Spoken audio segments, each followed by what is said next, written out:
This is Sparta! Hey there, it's Del from Spartan Racing. I'd just like to put another video together just covering Raceroom VR and some setups for my next level V3 motion platform. With Raceroom, I've just been getting back into it lately with some of the updates of the new cars and tracks, and also the advent of VR, which came a little while ago. Really starting to enjoy it again. It is a great simulator, and I hope this helps some people. So basically, to launch Raceroom in the VR, it's a little bit of it's one setup extra that you have to do. Basically, go into your library, go to Raceroom, right click on the Raceroom and go to Properties. Then set the launch options. To launch it for VR, you just type in -VR and hit OK, and that will actually launch the game in VR. If you wanted to add some super sampling, just add in a space and the amount of super sampling that you would like. With my system, with a GTX 1080 card, it's GTX 1080 Ti card, sorry, I can usually get away with around 1.5 to 2.0, but I've settled on 1.5. It works for me, and it gives me the results that I'm really enjoying through the VR. I don't actually launch the game from Steam. I launch it from the Next Level Motion software. And the way that I do this is I just simply hit the play button or the run game, and you have the choice. Usually when you first do this, you're presented with either no VR, so it will go straight to screen, or VR. I've just added an additional setting here with the super sampling set into it, where the standard VR doesn't have any super sampling. But I'll get in how to set that up in a second. Firstly, I'd like to go in and just talk about my setups for the Next Level V3.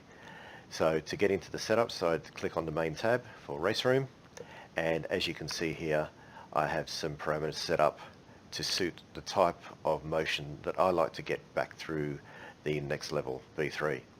I've spent a bit of time just tweaking, going backwards and forwards till I get the results that I'm pretty happy with, and hopefully this is a good starting point for some of you that have the V3 out there that may either have settings that may be better than this, but maybe this will give you a base to start from.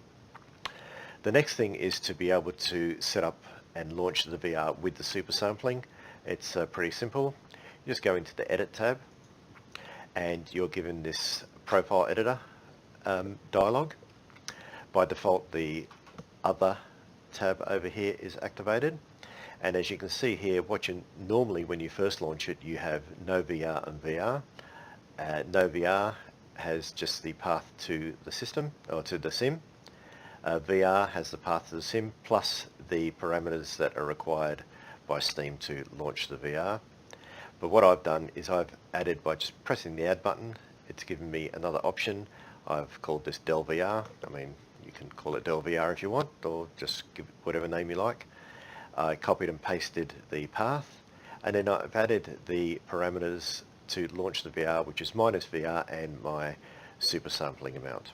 Once I've done that, you just click Save and Close, and you're ready to go. And then when you launch, you're presented with the additional button, and off you go, and it launches. Now, Raceroom uses SteamVR. It doesn't use the Oculus natively, but not like Assetto Corsa and iRacing, but it works brilliantly, so I guess there's no reason to use any optional software. It does everything that it's meant to do. One thing it does do when it does launch Raceroom is the first thing you're actually presented with is this black screen. So what I've actually done is, within the simulator, I've mapped a button so that I can activate the screen. In my VR headset, I can actually see the launching menus, and when I activate the button that I've mapped, it will then pop the screen up. I can turn the screen off if I don't want it running by flicking the switch, and turn it back on again. So it's a pretty easy setup. One of the things I suggest you do before you start getting into into the game itself is this little SteamVR dialog box that sits up here. You can't actually see that in your VR headset, and on my system, for some reason, this dialog box sits in the perfect position to cover the continue button when you're actually in the game itself. So when you're about to launch the game, you get a graphic, and then there's the continue button, and for some reason it hides behind this. So if you're sitting there in your headset clicking the continue button and nothing's happening, then take your headset off and you'll actually see that this little SteamVR panel is in the way. So I just minimize that before I start doing anything. From this point, I'd like to show you my settings for VR within the game itself. So I go to video settings, and I use the custom settings, and as you'll see here, I've made some changes just to sort of reduce some of the load on the system. Things like track detail is down on low, the car distance settings on medium, is down on medium as well. Particle detail on low. I like to have the time marks on. Things like specular highlights I turn off. Reflections on medium. I leave the shadows on sort of higher, because I really like to see the fact where it makes the cars feel like they're actually touching the road. If you sort of turn off all the shadows and bits and pieces, you don't get sort of some nice shadows coming in from the sides of buildings and trees on the track. Adds a little bit of realism. If you don't have car shadows on, then the cars sort of look like they're floating on top of the road, and again it sort of breaks the illusion a bit. The multi-sampling I got down on 4. I did have it up on 8, but I was flicking between 8 and 4 and sort of going in and out of the sim, and it didn't really show me a great deal of difference, so I just left it on 4. Depth of field and motion blur. Motion blur in VR is something I turn off in every simulator. I just don't even know why it's there. Some people like it, but I don't really use it at all. Light shafts, I guess that's sort of lights coming through trees and bits and pieces. Again, it doesn't really affect too much, so anything just to sort of take off a bit of load as well. I do like to have the track textures and the car quality textures up a little bit higher, just to hopefully build in a little bit more sort of immersion. The review mirror, I've sort of flicked this one between high and medium, and to be honest with you, in VR, medium works just fine for me. Same with the shaders. I don't use corner markers, and as you can see here, these are just the rest of the settings. So it's not the highest settings, but I mean I've flicked backwards and forwards between a lot, and some of them I can't really see that much of a difference. So I sort of settled on this to give me the best frame rate that I've been getting. One of the other things that I like to set up as well, especially if you're using a motion simulator, is going to secondary functions, is I map a couple of buttons. Firstly, the reset position, so that I can just reset my headset in-game. The other one is, this is where I can toggle the monitor on and off. I actually use a DSD button box, and I just map these buttons to my DSD button box. The other thing too is this cockpit cam movement, which I have mapped to one of the dials on the DSD button box.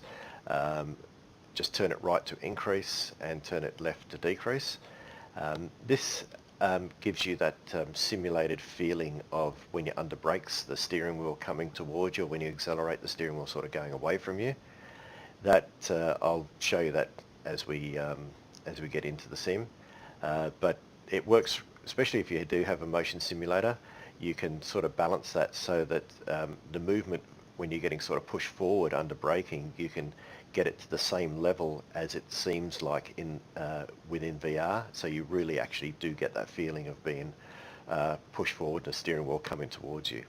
So this is a really good one to be able to map up in VR, and especially with a motion sim. Okay, so let's get this thing launched up. Just going to a practice session, and the Porsche around Imola, that'll do. Let's go.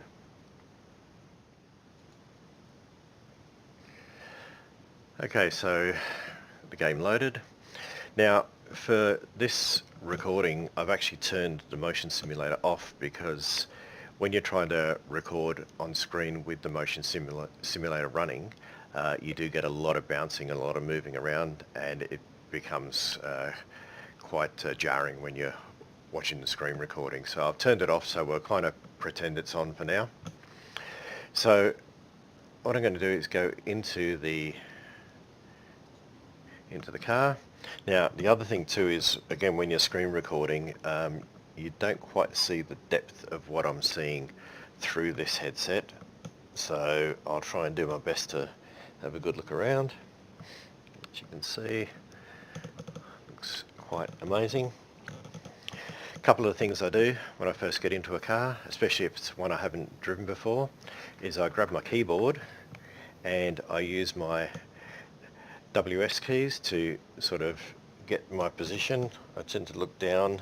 I don't know if you guys can see this, but I tend to look down and see the body position of the driver to get that sort of pretty much in the same place where I'm sitting, yet the driver is a lot thinner than me.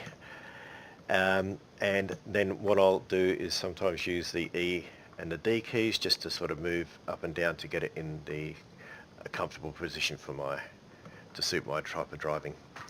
Once you've done that, that will bind itself to this car, so any race that you go into in the future, you should be pretty much in the same position.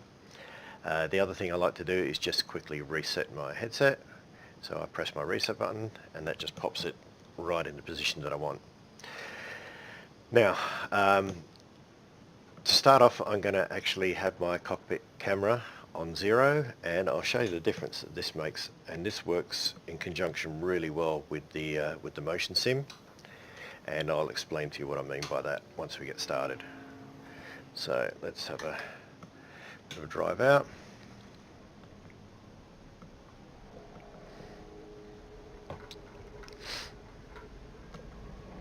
So if you're on the fence about getting VR, don't be. Excuse me. It's really is something else, especially with the immersion that you get. It's nothing like it, really. So as you can see under brakes, the car isn't making any movement towards me or getting the feeling that I am actually braking, other than the car stopping.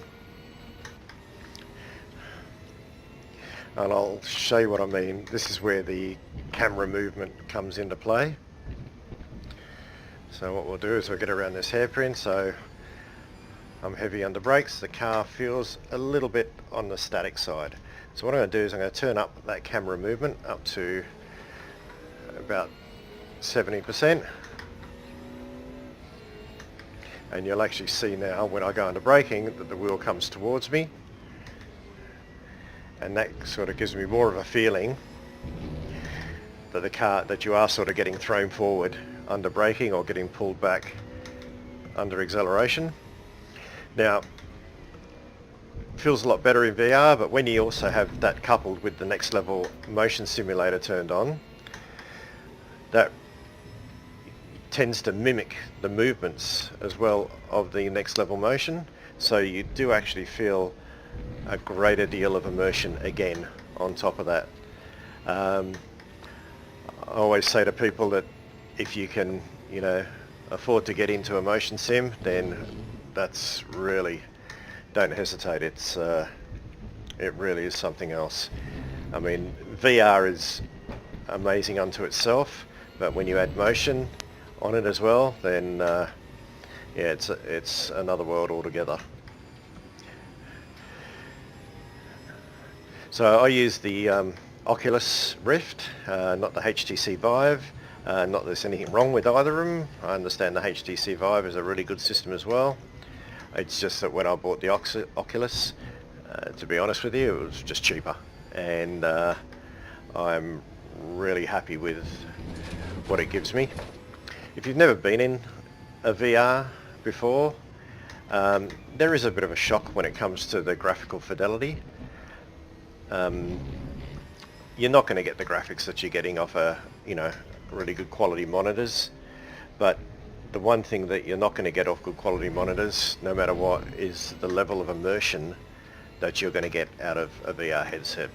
I know plenty of people who have gone into VR, and some of them have even had triples, and they've sort of got rid of their triple screens and just gone into VR. To be perfectly honest with you, I actually can't go back to sim racing on a screen anymore, because it just, like I said, you just can't get this level of immersion. I mean, you get to look around, you get to look into the right into the apex of corners, and especially when you get up racing closer to other cars, you can really get some really nice tight racing in.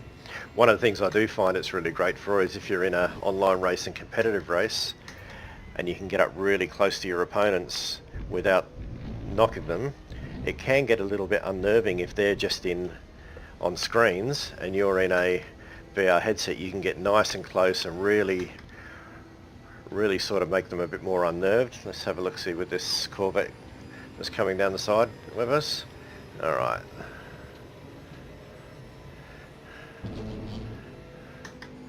So you really get the benefit of some nice tight racing. You can sort of get a lot tighter up to the cars, and like I said to you, it can become unnerving for somebody who's not on a VR headset to sort of see someone running up the side of them really close, and they're only sort of seeing the tips of your car. You can see right down the edge of their car. So judging distance is a lot better as well. Anyway guys, I hope this has helped a little bit. Raceroom has, like I said before, has really started to come good lately. Well, it's always been good, but it just seemed to have got better. And as I said, with VR, it's just a great way of sim racing. And like I said, if you get the opportunity to get into motion, the Next Level V3 is an amazing system. I've had it for about 12 months. It's never caused any issues. The software is really simple to set up. I run the thing nearly every day, and it just runs perfectly. So, like I said, if you get the opportunity, then please do it, because you actually won't regret it. Alright, thanks guys. I hope this video helped. If you like it, crunch the like button. If you don't, well, you've got the other button there. But subscribe.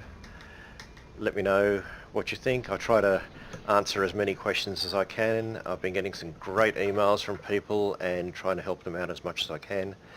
And anything I can do to help, I certainly will. Just enjoy this fantastic hobby.